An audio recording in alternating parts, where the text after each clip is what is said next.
Hello दोस्तों, zero lab में आपका एक फिर से स्वागत है। आज के वीडियो में हम लोग एक खराब एलईडी ट्यूबलाइट जो कि 28 वॉट की है को रिपेयर करेंगे। अच्छा, इस ट्यूबलाइट में कमी क्या है इसको हमें टेस्ट करना होगा, और टेस्ट करने के लिए हम इसे एसी मेंस के साथ में कनेक्ट करेंगे। यहाँ पे आप देख पा रहे हैं, ये हमारे पास एक प्लग है जिसमें एलिगेटर क्लिप लगी हैं। इनके द्वारा हम इसे एसी मेंस के साथ में कनेक्ट करेंगे। यहाँ पे आप पावर मॉनिटर में वोल्टेज जो है वो देख पाएंगे। मैं इस तरह से अब इसे पावर मॉनिटर के साथ प्लग कर रहा हूँ। यहाँ पे आप देखेंगे बहुत हल्की सी ब्राइटनेस है, और पावर मॉनिटर में 2.48 वॉट यानी लगभग 2.5 वॉट के करीब ये पावर कंज्यूम कर रही है। अच्छा, 28 वॉट की ट्यूबलाइट 2.58 वॉट ही कंज्यूम कर रही है, इसका मतलब इसके अंदर फॉल्ट है। और ये फॉल्ट क्या है? ये लो लाइट की फॉल्ट है, इसमें हल्की ब्राइटनेस आ रही है। तो यहाँ पे इसे खोलने के लिए आपको ये दोनों साइड, जो आउटर साइड पे आप लॉक देखेंगे, इनको आपको निकालना होगा। यहाँ पे इस तरीके से हम इसे प्रेस करेंगे और इस साइड का लॉक जो है इसे निकाल देंगे। इस साइड का लॉक निकालने पे हमें कनेक्शन वायर जो है वो नहीं देखने को मिल रहे हैं। अच्छा, इस एलईडी ट्यूबलाइट में जो ऊपर का डिफ्यूजर है उससे भी आप निकाल सकते हैं। अच्छा, कुछ एलईडी ट्यूबलाइट होती है उनमें डिफ्यूजर नहीं निकलता है, लेकिन ये जो एल्युमिनियम बॉडी में ट्यूबलाइट आती है इनमें डिफ्यूजर अलग हो जाता है। यहाँ पे इस साइड पे कनेक्शन नहीं है। अब हमें क्या करना होगा? दूसरी साइड देखना होगा। आप देख पाएंगे इस साइड कनेक्शन वायर जो है वो एमसीपीसीबी जो एलईडी की स्ट्रिप है उसके साथ कनेक्ट नहीं है, इस साइड पे कनेक्ट है। तो इस साइड का ये जो प्लास्टिक पार्ट है इसे भी हम बाहर निकाल देंगे। तो इस तरह से आप प्रेस करके इसे बाहर निकाल सकते हैं। ये मैंने बाहर निकाल दिया। अब यहाँ पे आप वायर देख पाएंगे कनेक्ट है, और इसकी एलईडी स्ट्रिप जो है इसमें कितनी एसएमडी एलईडी है इन्हें मैं आपको दिखाता हूँ। इसमें लिखा हुआ है, और मैं इसे घुमा लेता हूँ क्योंकि इस डायरेक्शन में मैं आपको लिखा हुआ नहीं दिखा पाऊंगा। तो इस तरह से मैंने इसे घुमा लिया है, और हम यहाँ से शुरुआत करेंगे एक साइड से। तो इस जगह से जब हम यहाँ पे शुरुआत करते हैं तो यहाँ पे 25 यहाँ तक एसएमडी है। इसके आगे आप देखेंगे कि फिर नेक्स्ट 25 यानी 50 एसएमडी हो गई। फिर इसके बाद 25 यानी 75 एसएमडी हो गई। इसके बाद 100 यानी यहाँ पे 4 सेक्शन निकल चुके हैं। पांचवा सेक्शन है 125, और ये 150 यानी छठा सेक्शन। तो यहाँ पे टोटल एसएमडी एलईडी इसमें 150 ली गई है, जबकि हमारी जो नॉर्मल 20 या 18 वॉट की एलईडी ट्यूबलाइट आती है उसमें 100 एसएमडी ही होती है। तो इस तरीके से अब हम ये जो वायर के कनेक्शन है इन्हें निकालेंगे। तो यहाँ पे हमें सोल्डिंग आयरन जो है इसे ऑन कर लेना है, और ये अभी हीट हो जाएगा। और अब हम क्या करेंगे? इसके जो कनेक्शन है एमसीपीसीबी में यानी स्ट्रिप जो है उसके कनेक्शन निकालेंगे। तो इस तरह से मैं कनेक्शन जो है उन्हें निकाल देता हूँ, और इसके बाद हम इसका ड्राइवर जो है उसे बाहर कर पाएंगे। तो यहाँ पे ड्राइवर बाहर करने के लिए हमें क्या करना होगा, मैं आपको यहाँ पे दिखाता हूँ कि ये जो वायर है इन्हें हमें बाहर खींचना होगा। लेकिन उससे पहले जहाँ से हम एसी इनपुट देते हैं ये वाले वायर, इनको यहाँ से अंदर हमें निकालना होगा। तो इस तरीके से पहले हम इसमें ये जो रबर इंसुलेटर लगा हुआ है इसे निकाल देते हैं, और यहाँ पे एक वायर या आप धागा बांध सकते हैं। मजबूत धागा जो है इस जगह पे आपको बांधना होगा। मैं यहाँ पे ये वायर जो है काफी लंबा वायर है, और इसको इस तरह से इसमें जो है बांध देता हूँ। और अब हम क्या करेंगे कि इसके वायर जो है उन्हें मोड़ देंगे। इस तरह से मोड़ देने से ये जो है निकलेगा नहीं। तो इस तरीके से हमने मोड़ दिया है, और अब हम वो जो दूसरे साइड एमसीपीसीबी के साथ में कनेक्ट है वायर उनको खींचेंगे।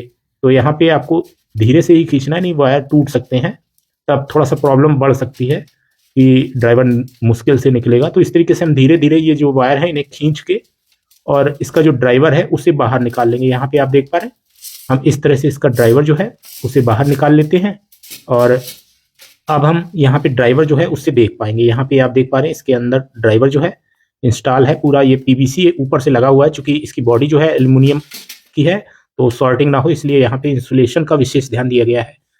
अब हम क्या करेंगे, इसके अंदर का जो ड्राइवर है उसे निकाल लेते हैं, और फिर ड्राइवर को देखते हैं कि इसमें क्या फॉल्ट है।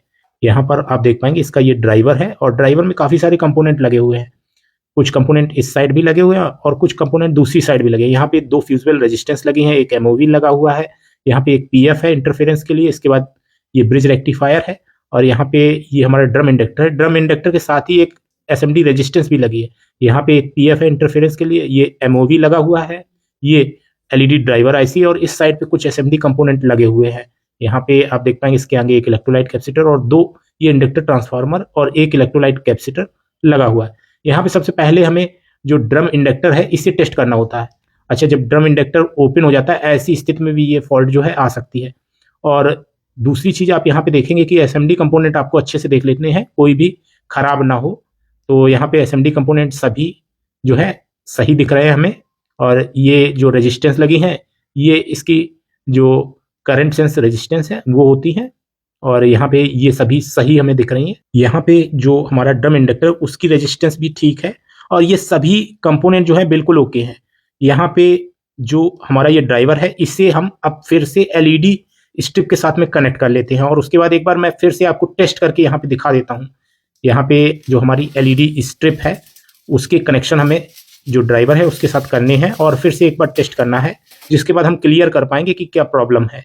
यहाँ पे एलईडी स्ट्रिप पे पॉजिटिव नेगेटिव का आप ध्यान देके और यहाँ पे इसके कनेक्शन कर देंगे। यहाँ पे आप देख पा रहे हैं नेगेटिव जहाँ पे माइनस लिखा है वहाँ पे हम ब्लैक वायर जो है ड्राइवर का आउटपुट वाला वायर उसको कनेक्ट कर देते हैं, और इसी तरह से हमें रेड वायर जो है उसे पॉजिटिव वाले पॉइंट के साथ में कनेक्ट करना होगा। तो यहाँ पे ये रेड वायर है और इसे हम पॉजिटिव वाले पॉइंट के साथ में एलईडी स्ट्रिप पर कनेक्ट कर देंगे। अब हम एक बार फिर से पहले टेस्ट करते हैं, तो यहाँ पे आपको क्लियर हो जाएगा काफ़ी कुछ। यहाँ पे आप देख पाएंगे कि ये जो है एसी मेंस के वायर हैं, और इनके साथ में हम एलिगेटर क्लिप लगा के इस पे एसी मेंस की सप्लाई जो है वो देंगे। यहाँ पे आप पावर मॉनिटर में इसका वोल्टेज जो है वो भी देख पाएंगे। चलिए मैं कनेक्शन जो है वो कर देता हूँ जिससे कि आप इसको कंफर्म कर पाएँ।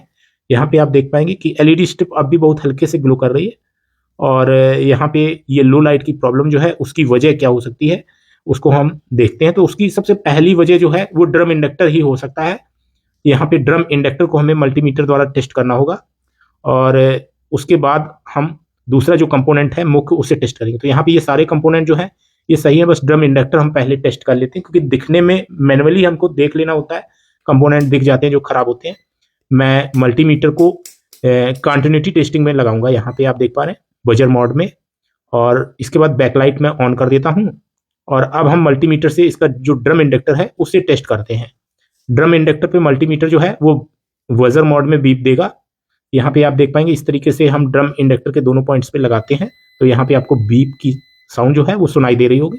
तो इस तरह से ये कंफर्म हो जाता है कि हमारा ड्रम इंडक्टर सही है। अब इसमें दूसरा जो कंपोनेंट है वो ये छोटा वाला इलेक्ट्रोलाइट कैपेसिटर है जो कि आईसी के बगल में लगा है, इसे हमें टेस्ट करना होगा। अच्छा, ये अगर शॉर्ट होगा तब भी यही कंडीशन आती है, कई दफे ये क्या होता है शॉर्ट हो जाता है। ये 63 वोल्ट और 1 माइक्रोफैरड का इलेक्ट्रोलाइट कैपेसिटर है। चलिए हम इस पे भी सॉर्टिंग जो है उसे टेस्ट कर लेते हैं। अगर सॉर्टिंग आ रही है तो ये निश्चित ही हमारा इलेक्ट्रोलाइट कैपेसिटर जो है खराब होगा, इसी वजह से लो लाइट की प्रॉब्लम आ रही है। तो यहाँ पे आप देख पा रहे हैं हमारा मल्टीमीटर वीप दे रहा है, और ये कैपेसिटर जो है शॉर्ट है। तो यहाँ पे इस कैपेसिटर को हमें रिप्लेस करना होगा। तो चलिए हम इसे निकाल लेते हैं और इसकी जगह पे दूसरा इलेक्ट्रोलाइट कैपेसिटर लगाएंगे। अच्छा, ये कैपेसिटर अगर इसकी जो कैपेसिटी है वो डाउन हो जाती है 1 माइक्रोफैरड से और डाउन हो जाती है, ऐसी स्थिति में ब्लिंकिंग भी करने लगता है।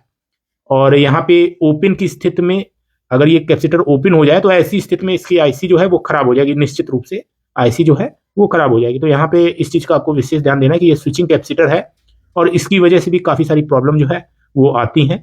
यहाँ पे 63 वोल्ट और 1 माइक्रोफैरड का ये इलेक्ट्रोलाइट कैपेसिटर है, और चलिए अब हम इसे रिप्लेस करेंगे और फिर इसके बाद टेस्टिंग जो है वो करेंगे। यहाँ पे मैं आपको बताना चाहूंगा कि अगर इलेक्ट्रोलाइट कैपेसिटर जो स्विचिंग कैपेसिटर है वो आपको सेम वैल्यू का नहीं मिलता है तो आप थोड़ा बहुत वैल्यू अगर कम ज्यादा हो जाती है तो कोई दिक्कत नहीं। जैसे यहाँ पे हमारे पास 50 वोल्ट और 1 माइक्रोफैरड का कैपेसिटर है तो इसे हम यूज कर सकते हैं, ये भी अच्छे से वर्क करेगा। और इसकी लेग्स को हम इस तरह से मोड़ लेते हैं और इसके बाद इसे हम जो ड्राइवर है जहाँ पे ये लगा था वहां पे लगाएंगे। और आपको पोलैरिटी का विशेष ध्यान देना है।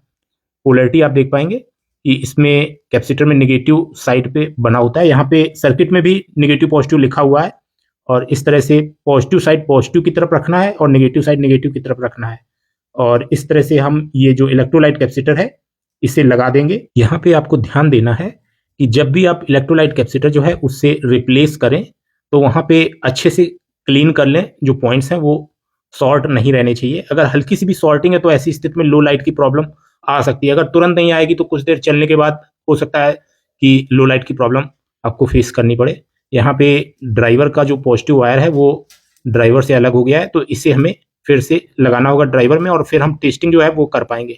तो यहाँ पे ये वायर जो है ये निकल गया था और इसकी हम सोल्डिंग जो है वो कर लेते हैं और इसके बाद हम टेस्टिंग जो है वो करेंगे, जिसके बाद हमें ये क्लियर होगा कि हमारा ड्राइवर ठीक हुआ या नहीं हुआ। यहाँ पे आप देख पा रहे हैं इस तरीके से हमने सोल्डिंग जो है वो कर दी है और अब हम इसकी टेस्टिंग जो है वो करने वाले हैं और ये देख पाएंगे कि हमारा ड्राइवर जो है ये ठीक हो गया है या नहीं हुआ है। तो यहाँ पे आप पावर मॉनिटर में वॉटेज जो है वो देख पाएंगे। अगर ये सही होगा तो 28 वॉट के करीब यहाँ पे पावर मॉनिटर में दिखाएगा। तो यहाँ पे आप देख पा रहे हैं 29.3 वॉट के करीब दिखा रहा है। और आपको ऐसा महसूस हो रहा होगा कि जो एलईडी स्ट्रिप है वो ब्लिंकिंग कर रहा है, लेकिन वास्तव में ब्लिंकिंग नहीं कर रहा है, कैमरे की वजह से आपको ऐसा लग रहा था। और यहाँ पे प्रॉपर तरीके से ये ड्राइवर जो है वो ठीक हो चुका है। एलईडी ट्यूबलाइट को कैसे रिपेयर किया जाता है, कौन कौन सी फॉल्ट आ सकती हैं, को मैंने डिटेल में कई सारे वीडियोस में समझाया है। उनमें से कुछ वीडियोस अभी आपको यहाँ पे इंड स्क्रीन में शो होंगे और आप उन्हें देखकर एलईडी ट्यूबलाइट की रिपेयरिंग जो है उसे आसानी से कर पाएंगे। तो उम्मीद करता हूं कि ये वीडियो जो है आपके लिए हेल्पफुल रहेगा। आज के वीडियो में इतना ही। Thanks for watching. Have a nice day.